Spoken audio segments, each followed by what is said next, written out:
Media మిత్రులకు నమస్కారం.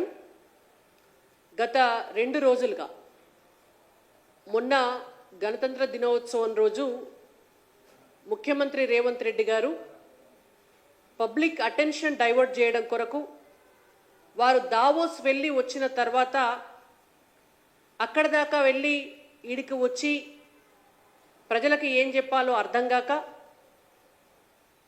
జనవరి 26వ తారీఖు నాడు టక్ టక్ టక్ మని మెసేజ్లు వచ్చి రైతు భరోసా పైసలు రైతులందరి అకౌంట్లలో పడతాయని చెప్పినాం. ఇప్పుడు చెప్పకపోతే ఇప్పుడు అవి ఆ డబ్బులు ప్రజలు తిరగబడతారని అటెన్షన్ డైవర్షన్ పాలిటిక్స్ అవి చేయడం కోసము ఒక కొత్త పంచాయతీ తెర మీదకి తీసుకొచ్చినారు.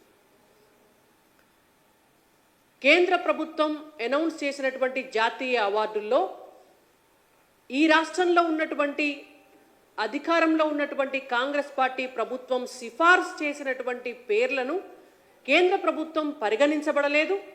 కాబట్టి నేను దానికి వ్యతిరేకంగా దాన్ని నిరసన వ్యక్తం చేస్తూ విమర్శిస్తూ ఒక కాగితం కూడా రాస్తా కేంద్ర ప్రభుత్వానికి అని వారు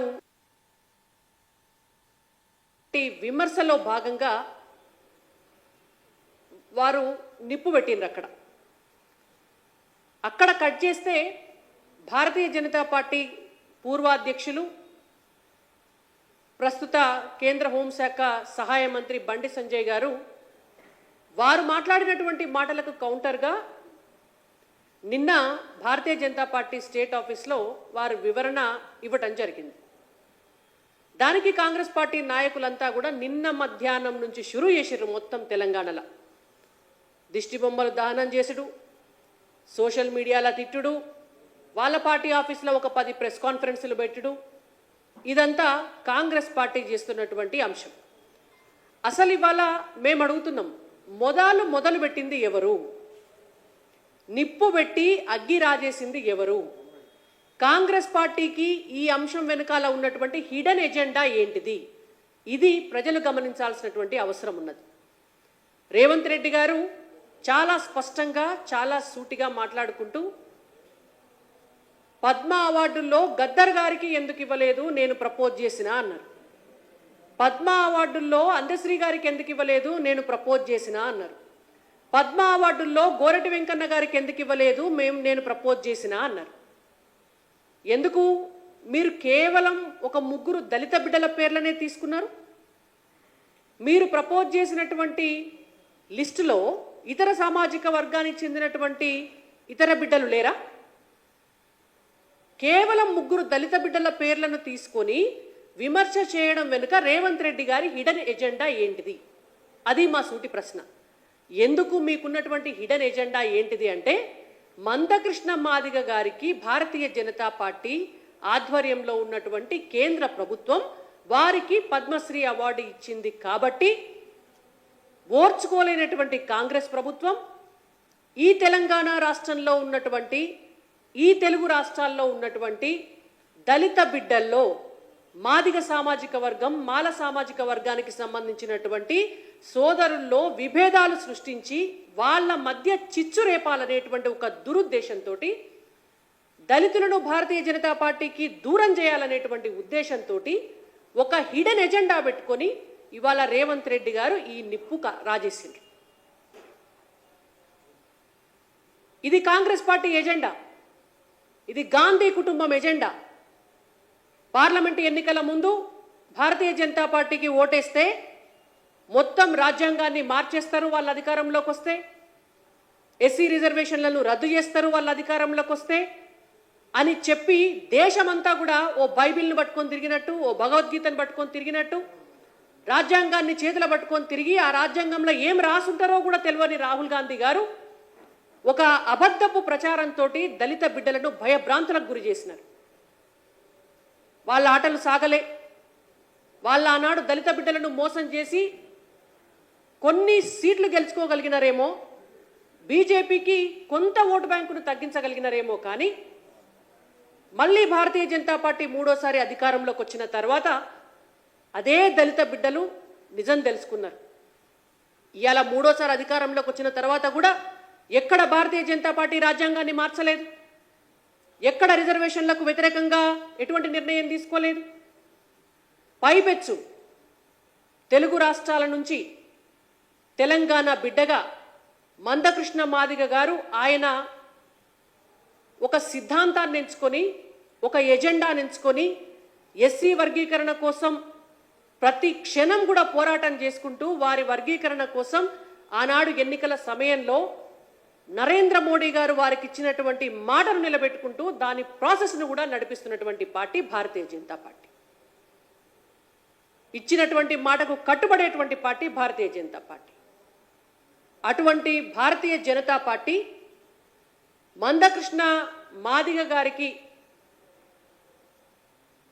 ఒక అవార్డు, బీజేపీ ఆధ్వర్యంలో ఉన్నటువంటి కేంద్ర ప్రభుత్వం ఒక జాతీయ అవార్డు ఇస్తే ఎక్కడ మొత్తం దళిత బిడ్డలంతా బీజేపీ వైపుకు పోతారో అని చెప్పి మీరు అదే దళిత బిడ్డలలో ఇవాళ చిచ్చుపెట్టే ప్రయత్నం చేస్తున్నారు. మేము అడుగుతున్నాం సూటి ప్రశ్న. మీరు గోరటి వెంకన్న గారి పేరు సిఫారసు చేసినారు, గద్దర్ గారి పేరు సిఫారసు చేసినారు, అందశ్రీ గారి పేరు సిఫారసు చేసినారు. మరి మందకృష్ణ మాదిగ గారి పేరు ఎందుకు సిఫారసు చేయలే? మీరు అంటున్నారు కదా మేము సిఫారసు చేసినటువంటి పేర్లకు మీరు ఇయ్యలేదు అని మీరు అంటున్నారు కదా. మరి మీరు మందకృష్ణ మాదిగ గారు ఏం తక్కువని వారి పేరు సిఫారసు చేయలేదని మేము అడుగుతున్నాం. సమాధానం చెప్పండి దీనికి. మీరు ఇవాళ 6 గ్యారంటీలను అటకెక్కించి పెట్టుబడులను గాలి కొదిలేసి ఇవాళ తెలంగాణ రాష్ట్రంలో దళిత కార్డు వాడి పద్మ అవార్డులను కూడా రాజకీయం చేయాలని చూస్తే దానికి కౌంటర్గా బండి సంజయ్ గారు సిద్ధాంతం అనేటువంటి కార్డు వాడినారు. రాజకీయాలు మీకే చేయొస్తాయా? ఒక కమిటీ నిర్ధారణ చేసి ఇచ్చేటటువంటి అవార్డులకు మీరు భారతీయ జనతా పార్టీకి చుట్టి దాన్ని రాజకీయం చేసినారు. దానికి పైపెచ్చు ఫెడరల్ స్ఫూర్తి అనేటువంటి ఒక పేరు కూడా పెట్టి మాట్లాడుతున్నారు మీరు. ఇవాళ ఒక రాజకీయ పార్టీగా, ఒక ప్రభుత్వంగా కాకుండా, ఒక ముఖ్యమంత్రిగా కాకుండా, ఒక కాంగ్రెస్ కార్యకర్తలాగా రేవంత్ రెడ్డి గారు మాట్లాడినప్పుడు డెఫినెట్గా బండి సంజయ్ కుమార్ గారు కూడా భారతీయ జనతా పార్టీ కార్యకర్తగా, భారతీయ జనతా పార్టీ నాయకుడిగా, ఈ పార్టీని కాపాడుకోవాల్సినటువంటి వ్యక్తిగా, ఈ పార్టీ సిద్ధాంతాలకు అనుగుణంగా వారు కౌంటర్ చేసినారు. ఎట్లా తప్పవుతుంది? మీరు మాకు గద్దర్ గారి విషయంలో కావచ్చు, గోరటి వెంకన్న గారి విషయంలో కావచ్చు, అందశ్రీ గారి విషయంలో కావచ్చు, వ్యక్తిగతంగా వారి పట్ల మాకేం తక్కువ గౌరవం లేదు. కార్యకర్తలుగా మాకు లేదు, పార్టీగా మా భారతీయ జనతా పార్టీకి కూడా లేదు. కానీ మేము అడుగుతున్నాం, మీరు మందకృష్ణ మాదిగ గారికి అవార్డు వస్తే ఎందుకు అప్రిషియేట్ చేస్తలేరు? మీరెందుకు నిప్పులు పోసుకుంటున్నారు? దానికి కౌంటర్గా గద్దర్ గారి పేరును మీరెందుకు తెర మీదకి తీసుకొస్తున్నారు? నిన్న బండి సంజయ్ గారు మాట్లాడిన దాంట్లో తప్పేమున్నది? ఎస్, గద్దర్ గారు వారి సిద్ధాంతం మావోయిస్టు పార్టీకి అనుకూలమైనటువంటి సిద్ధాంతం, వారి సిద్ధాంతం నక్సల్బరీ ఉద్యమానికి అనుకూలమైనటువంటి సిద్ధాంతం, వారి సిద్ధాంతం పోలీసులను ఊచకొత్తగోసినటువంటి సిద్ధాంతం, వారి సిద్ధాంతం జాతీయవాదానికి అనుకూలంగా ఉన్నటువంటి విద్యార్థులను, నాయకులను చంపినటువంటి సిద్ధాంతం, వారి సిద్ధాంతం ఆనాడు ఉన్నటువంటి పరిస్థితుల్లో దళిత బహుజన బిడ్డలందరినీ కూడా పాటలతోటి ప్రేరేపించి నక్సల్బరీ ఉద్యమం వైపు ఉరికించి అటువైపు ప్రోత్సహించినటువంటి సిద్ధాంతం,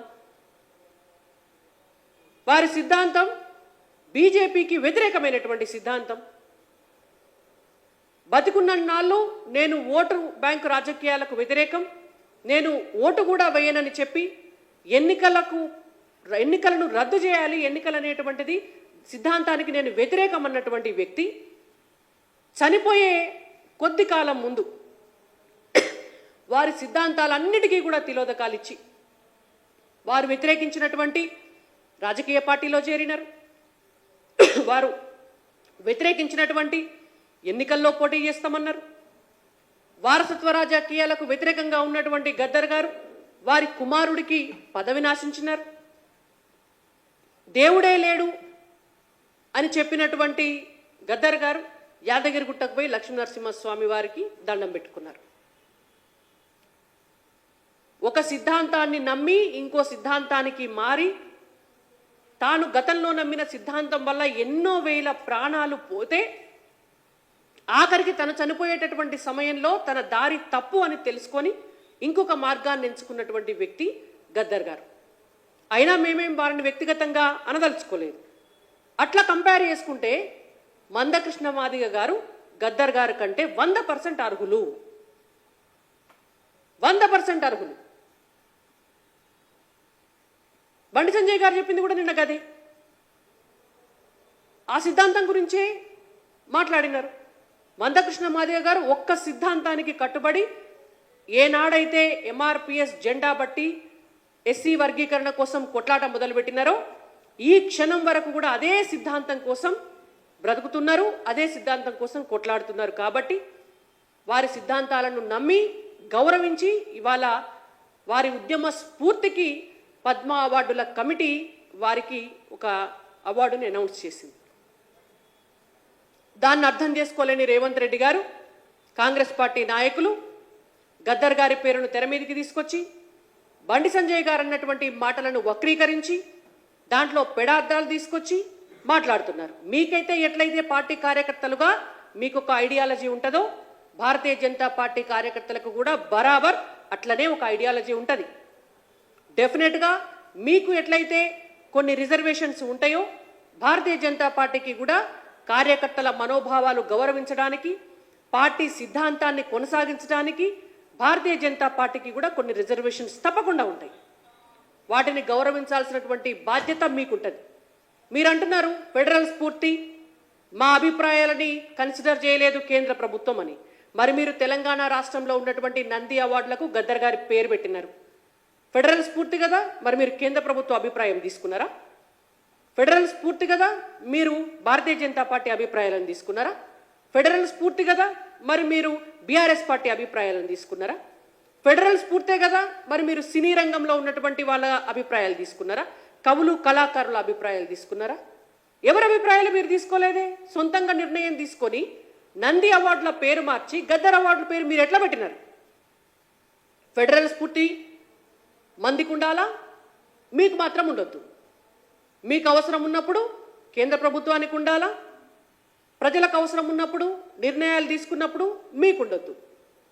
కాబట్టి ఇవాళ రేవంత్ రెడ్డి గారైనా కాంగ్రెస్ పార్టీ నాయకులైనా మీరు 6 గ్యారెంటీల అమలును పక్కన పెట్టి పూటకొక ముచ్చట మీద లేనిపోని డైవర్షన్ పాలిటిక్స్ చేస్తే నమ్మడానికి తెలంగాణ ప్రజలు ఎవరు కూడా ఇక్కడ సిద్ధంగా లేరు. ఇవాళ బరాబర్ 6 గ్యారెంటీలు మీ చేత అమలు చేయించేదాకా భారతీయ జనతా పార్టీ మీ ఎంటబడుతుంది. ఖచ్చితంగా మీరు మమ్మల్ని దళిత కార్డు వాడి బెదిరించాలని చూసినా, బహుజన కార్డు వాడి బెదిరించాలని చూసినా, ఇంకోటి ఏం చేయాలని చూసినా ఇక్కడ భారతీయ జనతా పార్టీ కార్యకర్తలు ఎవరు కూడా భయపడడానికి సిద్ధంగా లేరు. ఇవాళ రేవంత్ రెడ్డి గారైనా కాంగ్రెస్ పార్టీ నాయకులైనా తెలుసుకోవాల్సినటువంటి అంశం ఇది.